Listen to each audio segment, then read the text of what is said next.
In today's gospel and in today's first reading, we both hear the word mother. Eve described as the mother of all who live. Mother of all who live, but she's the one, along with Adam, because of their sin, that brought death into the world. She's the one who decided to do her own will and to ignore what God had said. And then we have Mary. Mary given to us as mother. Mary, why is Mary important? She's the one who teaches us what it is to be a disciple. She gives us the core, what's at the center of discipleship. Right at the beginning of Luke's gospel, she's there saying, may it be done unto me according to thy word. Lord, your will be done. She gives her fiat, her yes to God. And this has got to be central for us as disciples of Jesus Christ, to have that continuous yes to God. Lord, your will be done. Whatever you want, Lord, I want. That's essential for us as disciples. And then in John's gospel, at the wedding feast of Cana, we hear her say to the servants, that's you and I. Do whatever he tells you. Do whatever he tells you. Again, core, central for us as disciples of Jesus Christ. Do whatever he tells you. And then here in this gospel, we have Jesus turning to the beloved disciple. And in the Gospels, in John's gospel, the beloved disciple is you. So when you read John's gospel and it speaks of the beloved disciple, that's meant to be you. You're supposed to put yourself there. And the beloved disciple is the disciple who has followed Jesus all the way through his passion to the foot of the cross. And he stands beside Jesus, stands with Mary, and Jesus looks at him, says to his mother first, here is your son, and to the disciple, here is your mother. Mary is given to the beloved disciple, to you, as his mother, as our mother. And the gospel says, the disciple made a place for her in his home. And we should maybe remember words of Jesus. Make your home in me as I make mine in you. Make your home in me as I make mine in you.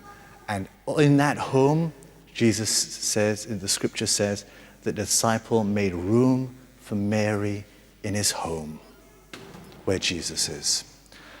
Okay, how many of you have parents? A mum? Some of you don't. My God, what's happened? Excuse my language. How many of you have mums? Okay, right, good. Okay, so I have, my mum is in Aberdeen. I love my mum. I think she's great. Any of you who've met her, I hope you'll agree with me, yes? Okay, she's wonderful. And she appears here every now and again. Not an apparition, of course, she actually walks into the church.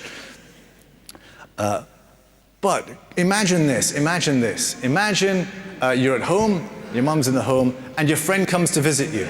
Can you imagine that?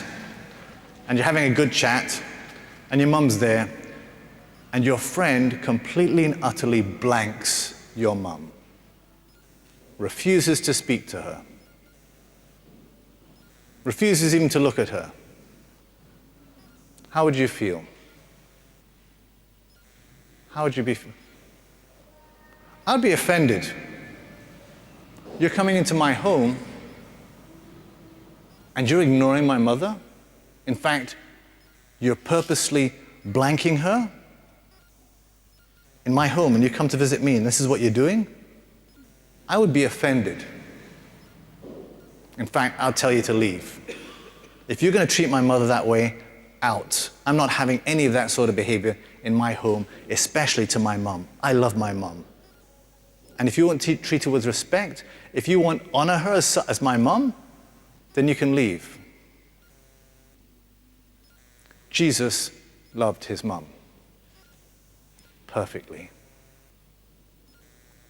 The fourth commandment says, honor your father and mother.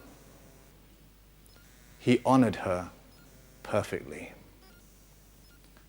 He still honors her perfectly. he still honors her here in his body, the church. We, through our baptism, through your baptism, in your baptism, you entered into Christ. You became a son, or a son of God in the Son. Through your baptism, you became a son of God in the Son of God. That means, that's why we're brothers and sisters, because we are sons in the Son. Jesus is our brother. That means Mary is our mother, because he's Jesus' mother, we're Jesus' brother, she is our mother. And we are to imitate Jesus in everything. And that includes honoring his mother as he did. One of the titles for Mary is Stella Maris, Star of the Sea. And she is the mother of all those also who work in the sea. And I'm going to invite Doug, who works for Stella Maris, who brings the pastoral outreach of the church to those in the sea, just to come and speak to us a little bit about Stella Maris.